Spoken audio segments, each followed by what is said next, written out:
Hi, everybody. Welcome. My name is Paul Golan. I'm Executive Director of the Society for Humanistic Judaism, and Jews for a Secular Democracy is our pluralistic social justice initiative that approaches advocacy for separation of church and state through a Jewish lens. And I want to welcome everybody. Thank you for taking time out of your holiday celebrations in December. Whatever it is you may be celebrating, happy Hanukkah. Tonight is the third night, but whatever you may be celebrating, I wore just for this occasion. I can see it. This is my special Festivus ugly sweatshirt. Very important new holiday on the Jewish calendar. If you want to stick around after the presentation, we'll be doing our feats of strength. Just kidding. But the Seinfeld fans will get that joke. So tonight, I wanted to talk a bit about this idea of, are Jews still protected by America's religious freedom? And this came up because I presented to a community at the JCC in Tucson, Arizona last month, and several people asked very kindly whether it was going to be recorded, and it wasn't live streamed. So I do see at least one person here who's joining us from Tucson, so thank you for joining us. And you may hear some of the stuff that you heard there, but I'm going to do an abbreviated version. I will speak for about 20 minutes to give an overview of why we're doing this. What is the point here? And to raise that question, are Jews still protected? And what I have today that I didn't have when I was presenting in Tucson is my colleagues from Jews for Secular Democracy who'll be able to weigh in on how we do this work, what's happening right now, what we can be thinking about as we move forward into 2023.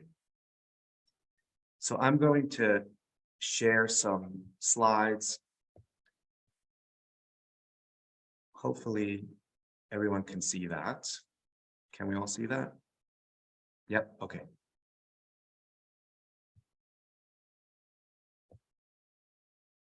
The mission of Jews for Secular Democracy is to galvanize the Jewish community to defend the separation of church and state, to counter the influence of religious extremism on government policy. And this is focused on the US government. I know we have some folks here internationally, and thank you for being here. The uniqueness here in the US is our separation of church and state is theoretically enshrined in our Constitution and in our laws, which we'll talk about in a little bit.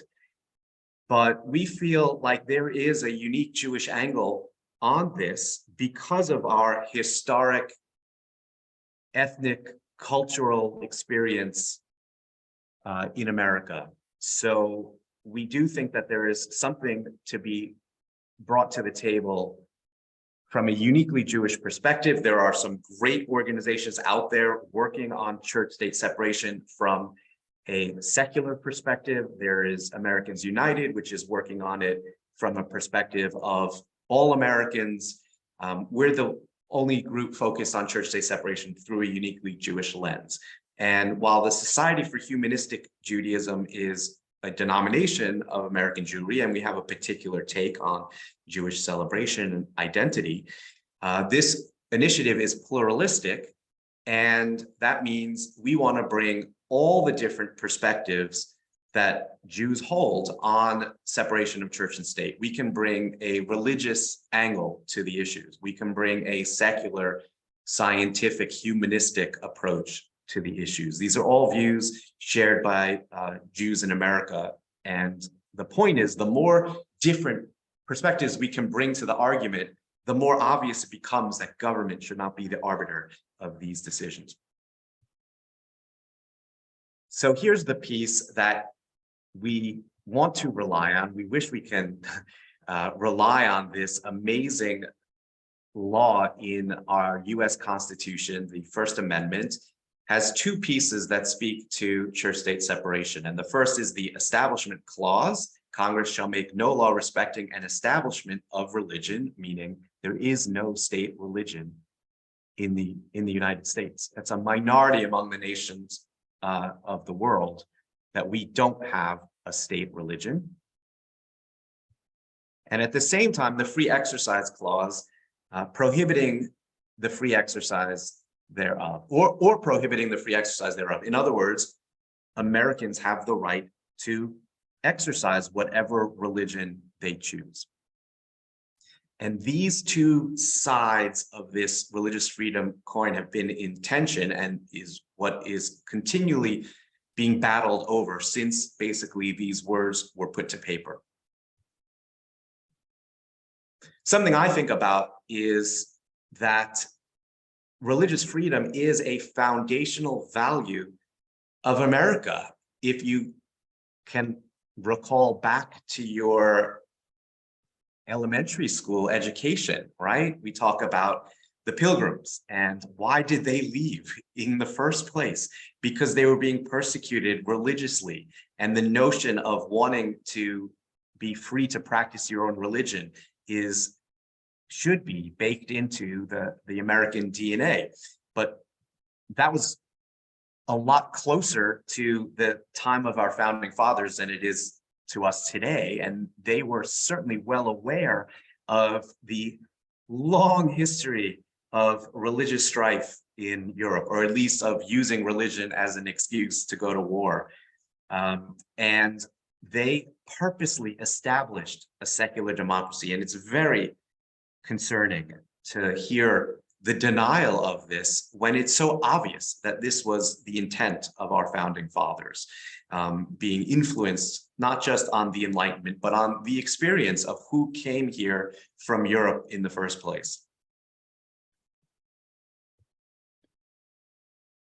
And for Jewish Americans, one thing that we often point to is this remarkable letter that George Washington wrote to the Jews of Newport, Rhode Island, after visiting them in person.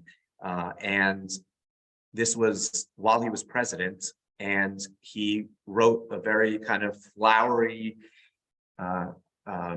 letter that included this great phrase, "To bigotry, no sanction, to persecution, no assistance." Basically, the point of the letter was, if you are good US citizens, we support and protect your ability to practice Judaism in America. If you've never read that, it's a pretty powerful piece, and it was sent to the congregation of Toro Synagogue in Newport, Rhode Island, which is still there. And once a year, they read this letter aloud. Of course, it didn't always work out that way as promised for Jews in America. One example of where we were discriminated against it was the Immigration Act of 1924, also called the Johnson-Reed Act, the National Origins Act. It was both anti-Catholic, anti-Semitic. It set up quotas of who could come into the US at a time, before we knew, but certainly it was maintained during the 1930s when Jews desperately needed somewhere to go and didn't have it. Now, you can argue that this wasn't purely religious persecution, as Jewishness and Jews is a complicated identity that's intertwined with both religion and ethnicity. Back then, it was called Jews were called a race. We don't use that language for ethnicity in the same way anymore, but this was a form of discrimination that we can certainly claim as being religious discrimination.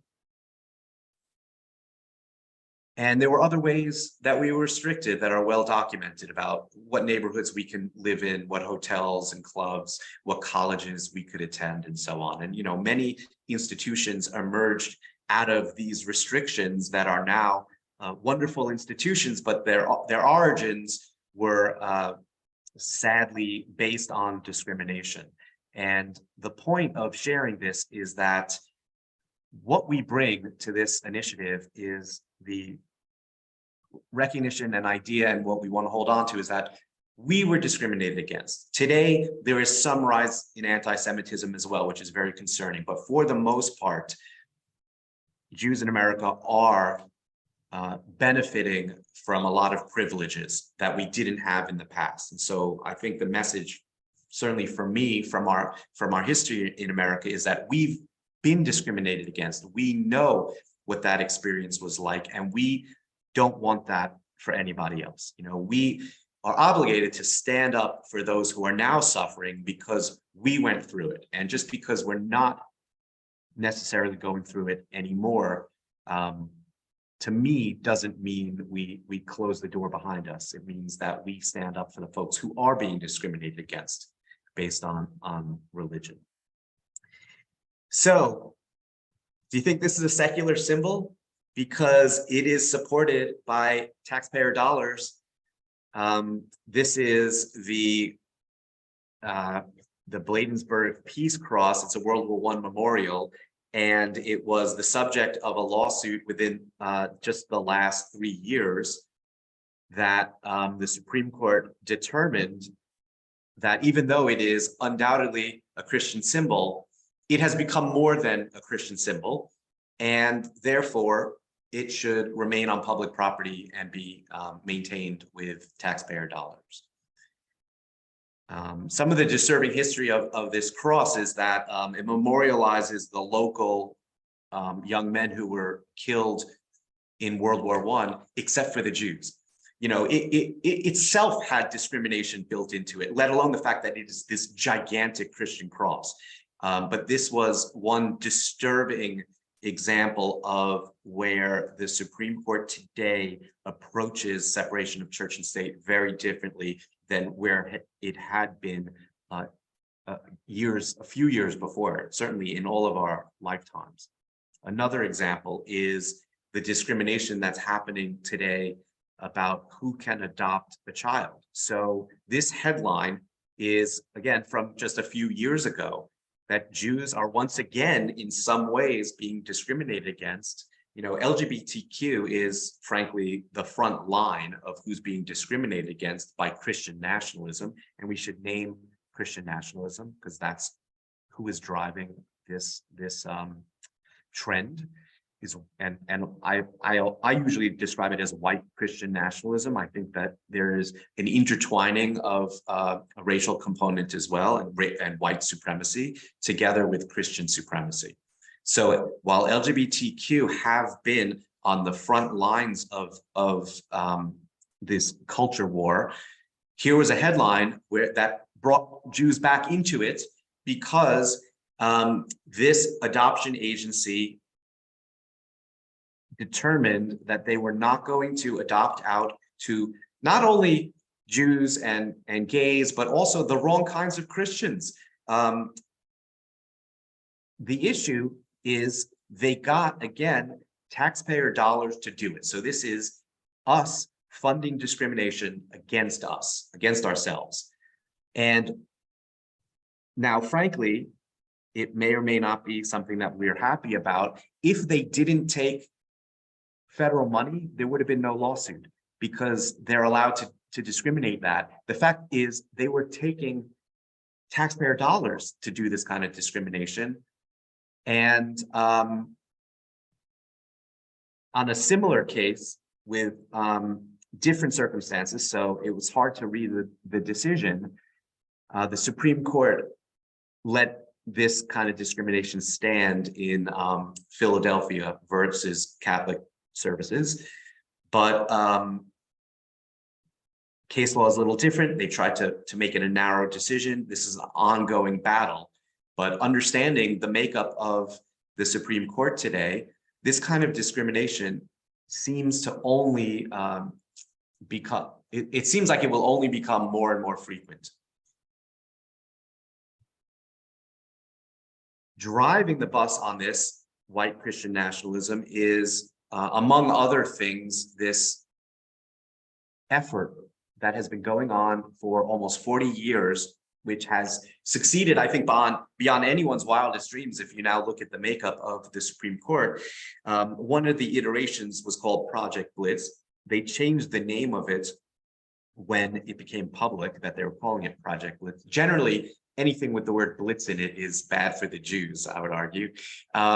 But this is a very well-organized, grassroots, well-funded initiative to get laws on the local and state level, building up to the national level, to allow for Christian nationalism and a kind of Christian control of U.S. law, what is sometimes called dominionism, where Christians have dominion over U.S.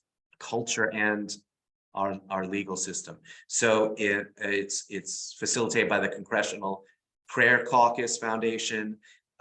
It promotes these kind of bills like putting "In God We Trust" everywhere in public schools. You know, that is our national motto, and apparently it is a case law that we can't overturn anytime soon. It's been decided that that's our national motto, and this is like an avenue in, a doorway in for them to put this, plaster it, to require public schools to put it wherever they can, because it's an easy win for them, and it kind of greases the wheels to put more and more bills favoring and privileging Christian prayer into the local and state and federal machine. And we're seeing this more and more. The number here is from 2018, the 70 Project Blitz related bills. Basically what happens is if and when a bill works in one local legislature, it appears in multiple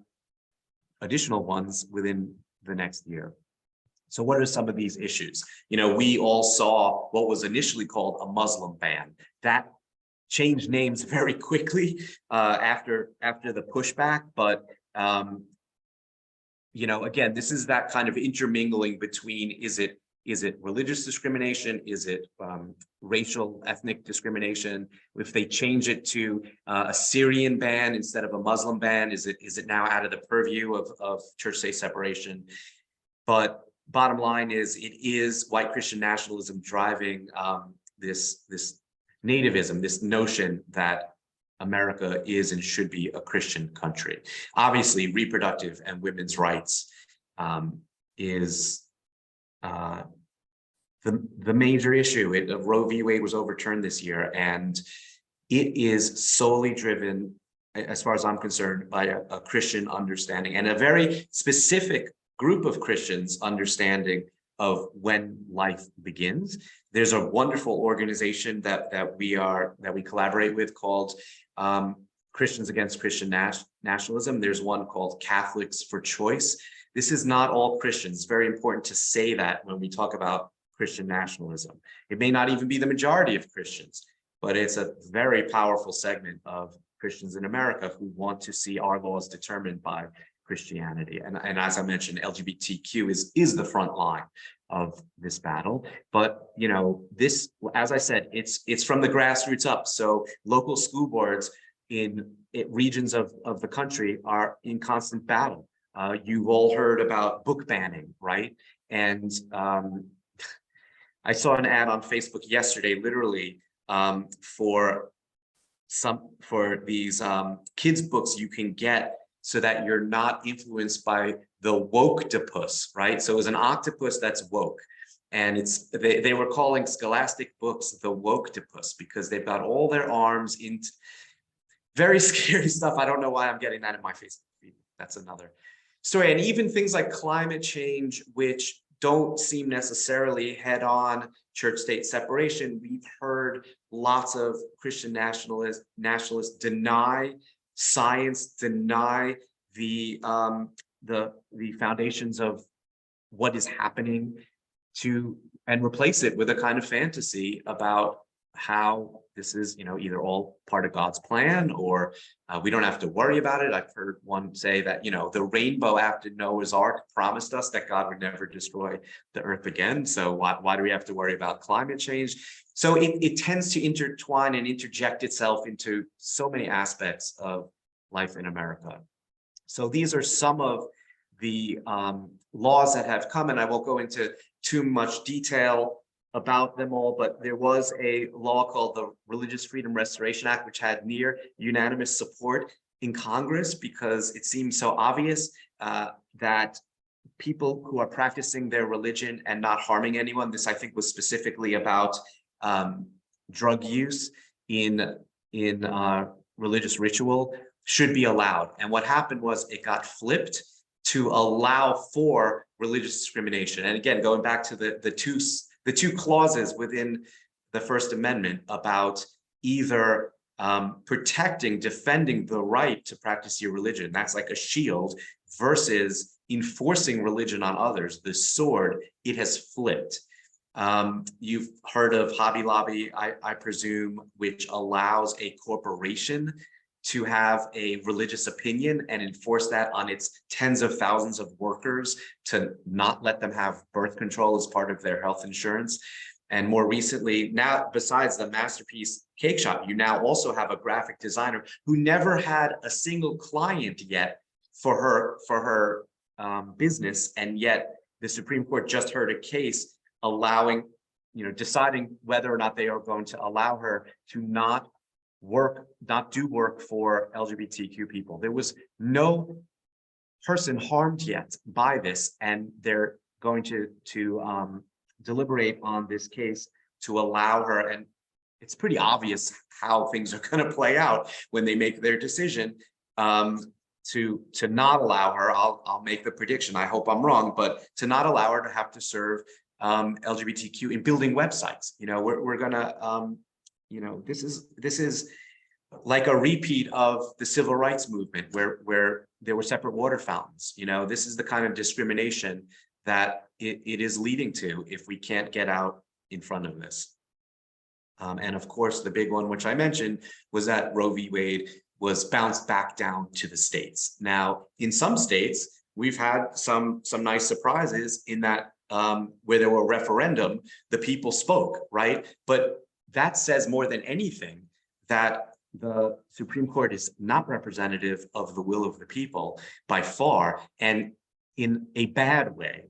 There was a time when the Supreme Court was not representative in a good way, right? And going back to the civil rights movement, if it was still a popular election decision, schools in the South would still be segregated and not desegregated, right? And so you had a Supreme Court that was an advocate for constitutional rights. And this decision, my understanding of it is, it's the first time that the Supreme Court has taken away a constitutional right that had been given. So that obviously was very disturbing. It certainly galvanized a lot of people to action, which may be a good thing. So one of the things we want to do is challenge this narrative. The phrase family values you may hear used in a weaponized way. This notion of license to discriminate based on this, what was originally positive laws to allow people to practice their religion, are now being turned to allow Christian fundamentalists to deny services to customers. Anytime you hear the phrase Judeo-Christian, ask yourself, who's saying that and why are they saying it? Is it a cover to seem inclusive? Because that's how it is mostly used these days by white Christian nationalists. And anytime they're using it to denigrate LGBTQ, you can stand up and say, that's not a Judeo value. That's not a Jewish value. We have huge support in the Jewish community. Something like 85% of American Jews support gay marriage and LGBTQ equality. I think that one of the approaches is to appeal to the American ideals of freedom and fairness and the ability to practice your own beliefs without interference. And somehow this has got flipped and we can try to flip it back. So what we do is we've been organizing on the state level for the last couple of years, recognizing that in many cases, that's where the big battles are now. The Supreme Court is not our friend, but they are going to bounce a lot of these issues back to the state level as they have with abortion. We want to educate ourselves and others on these issues, and we want to advocate to change the minds of those who make change. So all of this derives from the Jewish experience. Whether you believe the mitzvot are divinely given or just really good inventions, most of them, this is the mitzvah, the commandment most repeated in the Torah. You shall love the stranger, for you strangers in the land of Egypt. This is just about empathy. It's about what I was talking about, where we have experienced this kind of discrimination in our history. We don't want it for anybody else. So I will end by saying that I hope all of you will stay connected with us, will take action with us. Many of you have already, but if you're new or this is the first time you've heard us kind of spell out these issues, please make sure that you're on our mailing list to learn more about upcoming events, host an event. It is the end of the year. I can ask you to support us financially if you're able and haven't yet. Some of you already have, and I thank you so much for your generosity. But if you can include us in your end of year philanthropy, we will put it to good use. So I want to turn it over now to our strategy director, Sarah Levin, to kind of give a very brief update on where we are, where we've been this year, and where things might be headed. So I will stop sharing this PowerPoint and turn it over to Sarah. Hi, everyone. Really great to see you. Thank you for being here today. I'm going to start with a few, there was so much that happened this year around the Supreme Court, and Paul already covered the Dobbs decision, so I won't go into that, but I do want to do a really quick overview of a few key church-state separation cases that came up this year, and then just briefly talk about our advocacy efforts in New York and Florida, and why it's so important, why we're taking the strategy that we are. So going back to the Supreme Court for a second, one of the cases that was decided on this year was the Carson v. Macon case, which basically compels the state of Maine, and of course this is going to impact other states, to fund private sectarian schools. That's regardless of whether those schools discriminate on the basis of religion, whether or not they teach an evidence-based curriculum. Basically, the Supreme Court said that because Maine had a program in which parents, if they lived in an area that didn't have a public school available, that they could apply this funding from the state to a private school in their area, because that program did not allow sectarian schools to participate, but allowed secular schools to participate that were private. The Supreme Court said, well, if you're going to make taxpayer dollars available to the secular schools, then you have to do it for the religious schools.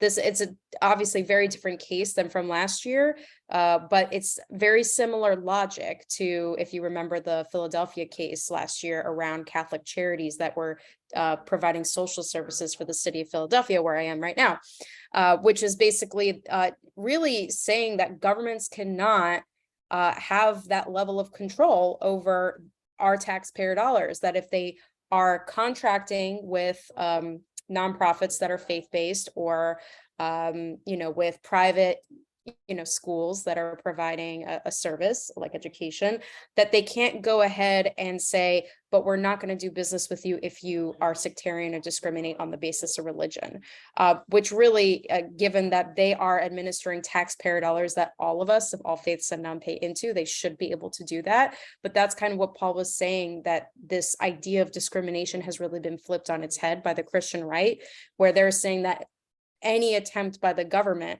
to prevent discrimination on the basis of religion using our taxpayer dollars is actually discrimination against faith-based viewpoints, which is a really dangerous approach that unfortunately, has been kind of in the making for a long time due to the Christian rights advocacy. Of course, that was a 6-3 decision with the conservatives on the Supreme Court ruling in favor of the plaintiffs there. The other one that you might not have, that you'll maybe remember, is Shurtleff v. Boston. This was the Christian flag that was flown in Boston. And this was pretty disappointing. It was a unanimous decision by the court to allow this. Basically, one of 3 flags that the city of Boston would fly would, on a rotating schedule, be made available to private organizations. And they never denied any flag request until a group called Camp Constitution wanted to fly a Christian flag. And the city of Boston said no, because it was sectarian, and the Supreme Court ruled in favor of Camp Constitution. And I want to take a second to read something here, because you'll notice the use of Judeo-Christian. This Camp Constitution is an organization that seeks to, quote, enhance the understanding of the country's Judeo-Christian moral heritage. So the organization that wanted to and won the right to fly a explicitly Christian flag uses the phrase Judeo-Christian moral heritage to justify what they're doing. So I just want to highlight, that's why a huge part of our education efforts that I'm going to talk about in a second, and Paul alluded to, is really making sure the Jewish community is very aware of Christian conservatives using this phrase and co-opting our community to justify an agenda that is about Christian supremacy and has nothing to do with inclusion of Jews or anyone else. There was also the Kennedy v. Bremerton case. This is the coach who, on the clock during a football game, insisted on praying with students. There were atheist students that made very clear in that case that they felt like they had to participate, right? The school made an attempt to accommodate him so that he could pray off the clock.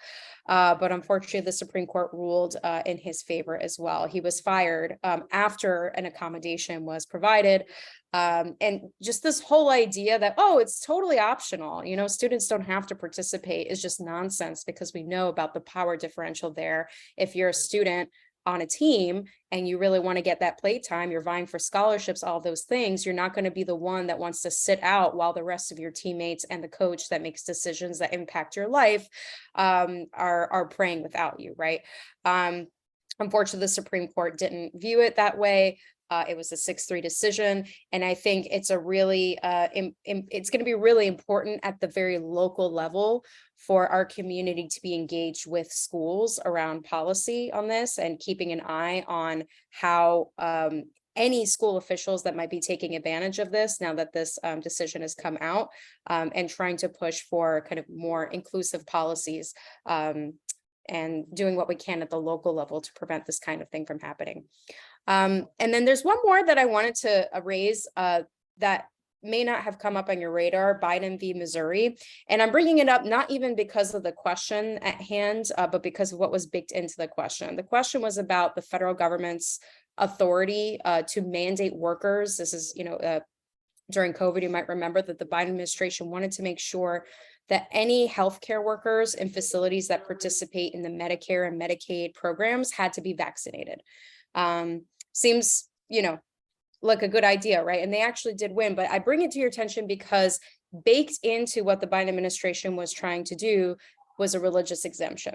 So even the Biden administration, in trying to have this mandate, had a religious exemption carved in. And most states, with very, very few exceptions, and I'll drop the link in the chat in a second here so you can see where your state is. Most states have religious exemptions from vaccine requirements. And the problem with that, especially in a case like this, we're talking about healthcare workers. And most of the time, someone who's in a hospital is not getting and is immunocompromised, for example, is not getting information about whether the healthcare workers who are working with them are vaccinated or not. So it really is putting the religious liberty of people who choose to be in a profession that's about healthcare to not follow the science because of their religion. And this is not this is a real problem. There are articles talking about, quoting CEOs of healthcare facilities, talking about how many, unfortunately and surprisingly, how many of their healthcare workers have been requesting those religious exemptions. And if you think about it, when you're in the position, whether you're the CEO or supervisor of a healthcare worker in one of these facilities that says, I have a religious objection, how can you argue with them? You can't. You have to take it at face value.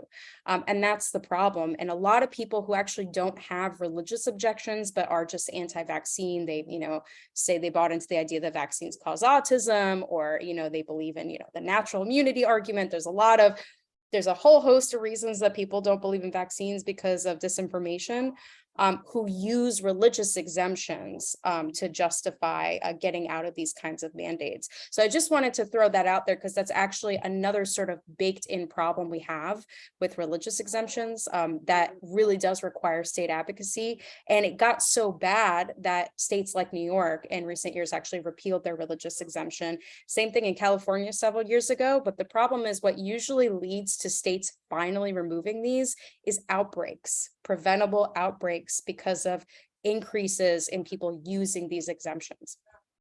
So I did talk about Judeo-Christian values. I just want to emphasize the point that really bringing awareness to Christian conservative organizations every time that they use Judeo-Christian in their language is part of what we need to do to educate ourselves and others about how this is being used, because it's used really frequently. It's really important for us to not let our community be co-opted to justify their agenda. And at the same time, when it comes to issues like what we worked on in New York this year, supporting JFASD to have yeshivas that are, some of the yeshivas in New York that are not providing a basic secular education to students. Unfortunately, a very small minority of ultra-Orthodox Jews in New York will often accuse any politician that is attempting to hold them accountable to the law as anti-Semitic, right? Which really muddies the waters and intimidates politicians who the last thing they want to be called, of course, is anti-Semitic. But enforcing the law and making sure church and state are separate, and making sure that schools that are receiving taxpayer dollars are providing their students with a very basic math and English has nothing to do with anti-Semitism. And so on the one hand, we need to make sure that our community isn't co-opted by Christian conservatives using Judeo-Christian language. And we also need to make sure that a small minority of extremists within our own community aren't the only voices being heard and aren't the only voices being seen as representing the Jewish community and Jewish values, and aren't using false claims of anti-Semitism to justify and intimidate lawmakers who don't otherwise have the political courage to stand up for in New York's case, 60,000 students every year that graduate not learning basic English, basic math, and are effectively trapped in their communities. That was one of 3 issues that we worked on in New York this year, and a few of the activists are on the call today. So I want to, shout out to all of you who made those calls and emailed, and in some cases actually met virtually with lawmakers and their staff about the 3 issues we focused on. One of them was working with JFASD on the Right to Learn Act and pushing for regulations of these schools. The other 2 were the non-religious recovery options bill, which would make sure that anyone in New York who is mandated to attend a recovery treatment program is provided with a secular option, because unfortunately the default is a faith-based program most of the time. And the 3rd issue that we focused on in partnership with the ACLU of New York and American Atheists and a lot of other great partners was the Hospital Transparency Act, which is also something that Rick will talk about that we worked on in Florida. And this is a bill that basically makes sure that any hospital system that is not providing certain types of care, things like gender affirming care, abortion, birth control, on the basis of religion, because they're, for example, a Catholic hospital that's operating under ethical directives, that is something patients are aware of, right? So the bill would do things like publish on the Department of Health all the places that are providing or denying care on the basis of religion, and making sure that as a patient, when you walk into a facility like that they have to tell you up front before you are given care, these are the things that we don't do for religious reasons. Because at the very least, patients should not have to find out when it's too late that they're in a facility that is not going to provide them care or is going to treat them badly because they are LGBTQ. And unfortunately, because of what we've all been talking about with the state of courts, it's really difficult and not realistic right now, I would say, to mandate these systems to provide the care, although that would be ideal. But transparency is one step in educating the public and helping the legislators identify healthcare deserts. Because what's happening is there's so many mergers of religious and secular hospital systems, not just in New York, but all over the country, that care is just disappearing. So you might not be even near, maybe 50 miles or more, you have to drive to get to somewhere where you can get this kind of care. And so spreading awareness and at least having these hospital systems have to be transparent about it is a great step. And the last thing I'll say about this is that all of these bills that we worked on and our advocates worked so hard on, unfortunately, did not go through, right? And it's just an example of how, people think of New York as this kind of, liberal bastion where you would expect, church-state separation to be an easy sell. But the work that we're doing is difficult everywhere, no matter where you are, whether it's New York or it's Mississippi. Religious privilege is so deeply ingrained, and the power of minority groups, religious interests are so deep that even in a place like New York, the Hospital Transparency Act, it passed in the Senate, didn't pass the Assembly. The Non-Religious Recovery Options Act actually passed both chambers. And unfortunately, I got word earlier this week that despite all our best efforts, the governor is likely to veto it. And there has been obviously some progress on regulating the yeshivas. There's a long way to go. There's still opportunities for loopholes. And frankly, a lot of that, what happened, the steps that have been taken are not because of the political courage of politicians, but because of public pressure and the press, doing really extensive coverage of how bad this problem is. But JFASD has been advocating for that issue. And JFASD is made up of people who come from this community, who are directly impacted by this issue. And they've been advocating for years. And it's taken this long to even see the action we're seeing now, which doesn't, there's a long way to go. So it's all to say that advocacy on the local level and the state level is really required. And a huge part of that is education. We really need as many Jewish communities to start learning about the issues that we're educating ourselves about, and to be a powerful voice, both against Christian nationalists who are co-opting our community, as well as making sure that that there's a strong Jewish voice for church-state separation at the local and state level. I'm not gonna go too much into what we did in Florida, because I want to make sure Rick has a chance to talk about that. But I just want to give a shout out to all his great work as well, because a huge part of it has been educating the Jewish community. So thank you all so much. I hope you'll volunteer. I hope you'll donate. Happy to take questions later. I'll turn it back to Paul. Thank you so much, Sarah. And now I want to turn it over for a few minutes to our Michigan director, Naomi Joy-Rich. And as I said, our focus turned to the state level a couple of years ago when we recognized that we were going to have a friendlier White House. We can't do anything about the Supreme Court. So where's the place where we can have the most impact? And we were lucky enough to get foundation support to have a professional organizer join us in the state of Michigan. And she's been with us for a year, and some of the accomplishments have been phenomenal. So I want to, first of all, publicly thank you, Naomi, for everything that you've been doing.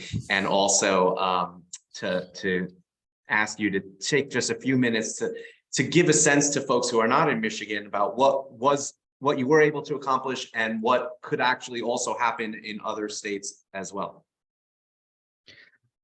Right, so I've been on since February, and I'll say that before joining JFASD, I was already heavily involved in reproductive justice work and a member of several coalitions. We have a 1931 abortion ban law that's still on the books. So even before RBG died, we knew that reproductive freedom was going to be on the line. So we had already been working on a reproductive freedom constitutional amendment. So when I first talked to Paul about joining the JFASD team, I told him that I was going to want my focus to be on reproductive freedom. So, and it has been. That's been absolutely my primary focus. I spent a lot of this first year networking. I needed to develop new relationships and also strengthen relationships that I already had. So the first thing I did was to meet with all the rabbis who I already knew. The first phone call I made when I was hired was to my own rabbi and to the social action committee of my own temple. So at one point, there were 15 ballot proposal campaigns collecting signatures, attempting to get on the November ballot. And my first program was an overview of all 15 proposals to explain what each of them did and whether or not there was a church-state separation issue. My second program, I really wanted to focus on that there were two ballot proposals that had a clear church-state separation issue, which was the Reproductive Freedom for All campaign, and also the DeVos-backed Let My Kids Learn, which is a tax scheme to divert public money to pay for private education. So again, and this is, for any new organizer, I thought I'm going to start with the lowest hanging fruit. My temple was all excited to have me do something for them. So I wanted my first program to be there, but I also wanted a national audience as well. So we did a hybrid event and we talked about these issues as they related to the Michigan ballot proposals, but also how they relate to the entire country. And we had a conservative and Orthodox rabbi as panelists. And that program was a great success, and it allowed me to immediately get a lot of people who were really interested in JFASD and who were interested in volunteering. So many of the people who came to those first programs ended up volunteering, collecting signatures for the ballot proposal. We also did a national program, but we invited a local Michigan school board president onto a national webinar. So again, this connecting of local issues to national issues, which is a strategy that I think would work in any state, was a great way to reach out to people and to get more volunteers.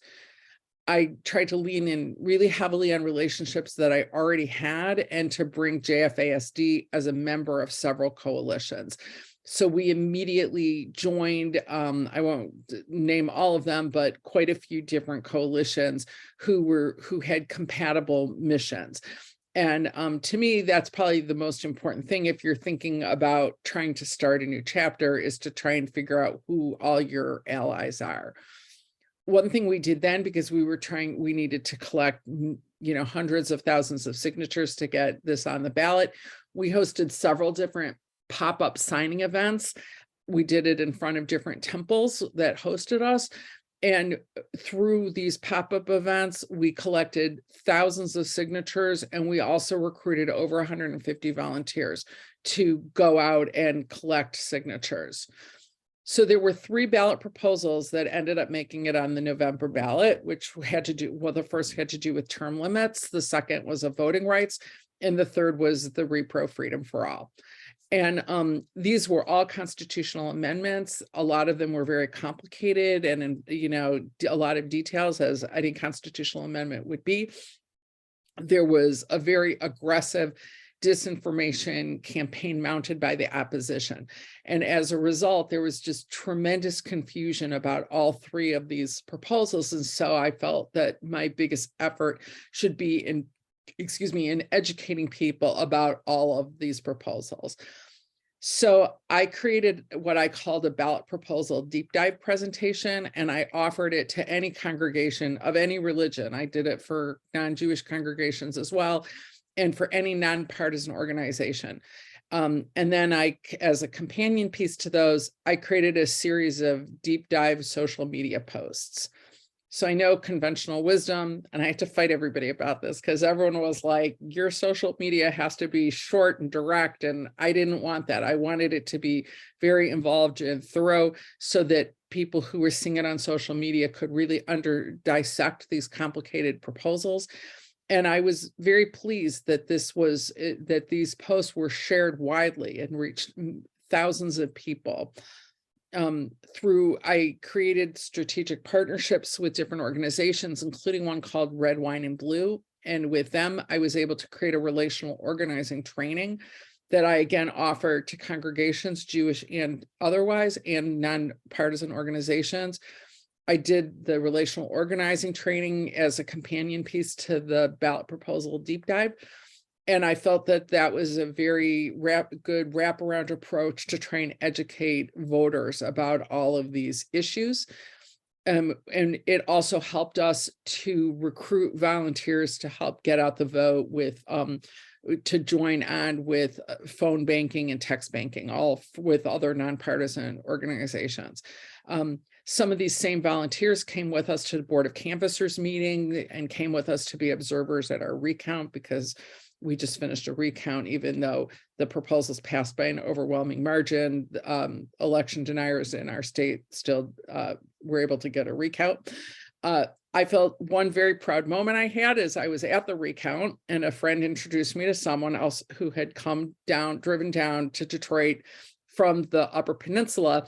And she heard my name and she said, know me from Jews for a Secular Democracy? And I said, yeah, that's me. And she said, oh, I'm so happy to meet you. You're the reason I'm here. And she pulled out her phone and she showed me an email that I had written. And she said, your email was forwarded to me from 3 different organizations, none of who I had sent it to. And this made me feel very proud. And I really realized that is the power and strength of relational organizing. And I was very thrilled to have our reach going all the way up into the Upper Peninsula. So we've now enshrined reproductive freedom in the Michigan State Constitution, which is like amazing. So what's next? Well, I really learned that the most effective way to create change is in coalition. So it's good. So what comes next is a decision that's going to be made in concert with congregants, with rabbis, with these strategic partner organizations. I know we're going to be focusing on access. If there isn't access to reproductive health care, then it's just a right in name, but it's not a right in reality. So we're going to be working on different access issues. We already know that the DeVos backed Let My Kids Learn, they didn't submit their signatures on time, but they will be on the 2024 ballot. So I know that's coming ahead to do education about that. The next program I'm working on at the moment is going to be a Havdalah service at a local temple. And we're going to be exploring themes of separation, the separation of Shabbat from the week, of the divine from the secular, and of course, the separation of religion and government. And this program will be led by a rabbi and include several Jewish lawmakers in Michigan. So the work that we've done this year was all specific, that I've done this year has all been specific to Michigan. However, the organizing strategies are similar anywhere. So my advice to anyone who wants to start a JFASD chapter is to leverage your own relationships, to find coalitions and create strategic alliances with organizations and congregations that share your mission. And that's what we've been doing in Michigan. Thank you so much. That's Thank very you. exciting. And we're really so glad that you're with us on Thank this you. work. I want to toss it over for our final speaker, Rick Gold, to talk briefly about what he's been doing in Florida. And if you think New York and Michigan have issues, let me introduce you to Florida. Rick is a volunteer leader. So he's not on our staff, but he's just been an amazing volunteer. And he is like, I wish I could clone him in every state that is in the union, and have a dozen of him in Florida. We're not there yet, but we hope to be. So Rick, do you want to come off of mute? Because I can't see. Oh, there you are. Yeah, Hi, Rick. Great. Well, I've just got a few minutes, so I do want to first thank Sarah Levin for getting us started, and Nicole for being there every step at this point. Florida is full of Jews, and but that doesn't mean that it's necessarily the best environment in terms of religious freedom.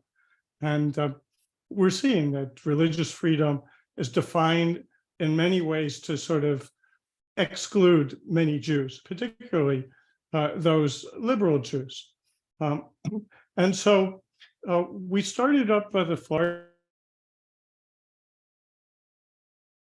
Oh, Rick, you are, oh, okay. I muted by mistake. We started Florida Jews for Secular Democracy over a couple of years ago. And the first question was, can we really get anything done in this environment?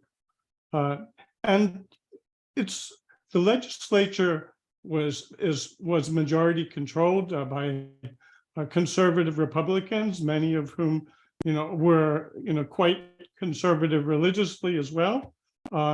And so the group got together and we did a lot of educating. We decided what issues, so we wanted to focus on why they were Jewish issues, why they dealt with separation of church and state. And we tried to educate congregations around Florida and by putting together panels and using that as a way of gathering our membership.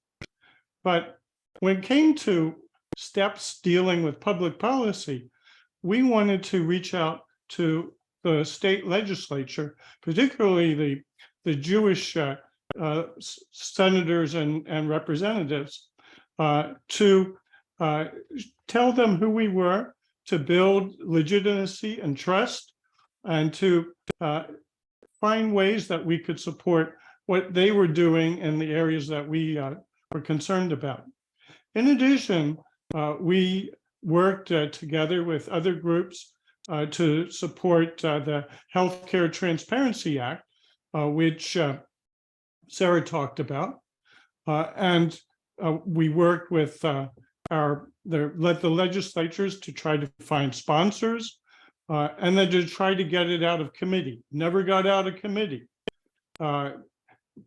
Surprisingly, we took a lot of positions on various bills that dealt with discrimination and really were Christian nationalism supported. And while there were 3 or 4 of them that made it through, a lot of them didn't. And so it's not to say that we had any influence over that, but we brought up the issues in partnership with other organizations. And we feel that there was something going on that prevented the worst bills from being passed at that in the last session. As we move towards this year, it showed that with leadership by Governor DeSantis in promoting discrimination against LGBTQ, even challenging the nation's history in terms of his anti-woke act and Don't Say Gay bill, that it was something that many Floridians really disagreed with, we thought, but it came to the elections, and of course, DeSantis won, so that says something. And now the legislature is a supermajority Republican conservative, and there's not a chance of pushing through any bill that attacks Christian nationalism. We know that there will be efforts to expand the Don't Say Gay Act in the schools, that there will be efforts to pass something like a Heartbeat Act dealing with abortion. And so, what to do? Well, one option is what our member and colleague, Rabbi Barry Silver of Congregation Lador Vador did, and that was say, well, religious freedom applies to the Jews when it comes to abortion, and Jews deserve religious freedom to employ abortion if they need to, and it is in supportive of their religion or within their religious views. And what he did was Paul Golan talked about the Religious Freedom Restoration Act, which turned bad, as he said. In Florida, there is another RFRA, what they call it.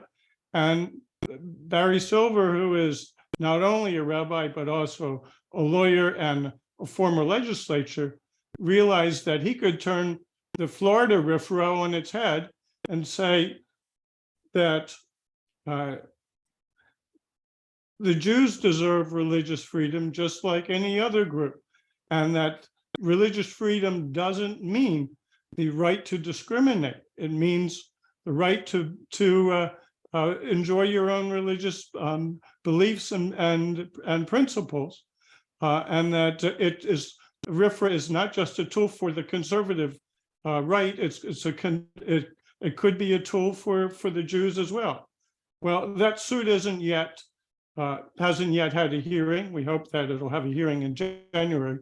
But we at Florida Jews for a Secular Democracy have done everything that we could to move that thing forward.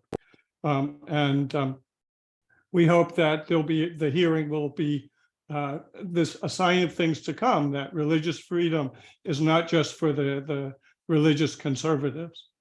And then finally, in this environment, which has turned so controlling, we have to think of how we can actually move forward with our agenda. And it will not be by trying to get the legislature to do anything. It won't be by meeting with legislators. It will be by, as Nomi was saying, more or less building a movement, raising awareness, recognizing that what we're doing will require many years to dig out of before we actually find the political power that's necessary to help move forward our ideals. And I just should add that we're not only focusing at the state level, but we're trying to build up the tools to help people deal with their Christian nationalism at the local level. Particularly the school boards are in Florida being taken over by Moms for Liberty group that's trying to say parental rights means that parents get to tell the school whatever they want to do, and to push forward basically a Christian nationalist agenda at the school. We're trying to develop the tools to help people fight back in front of the school boards. So there's a lot going on, and we've made ourselves a presence in Florida in the last couple of years, and I think we have the momentum to keep going for a while. Thanks so much, Rick. And I think his point is really well taken, that, there are legal approaches, and we talked a lot about different laws and Supreme Court decisions, but this is a long game. The far right has played the long game brilliantly and is now in an incredible position of power, when even as they can see their own numbers are in decline, their opinions are not shared by the majority, but they're going to grab as much as they can now while they've got this position of power. So besides fighting back legally, we can lay the groundwork. We can start sharing. And I would say it's our values. We are sharing a value system that is dramatically different than white Christian nationalism, which is diversity, multiculturalism, and freedom, like the true definition of freedom. So thank you all so much for listening.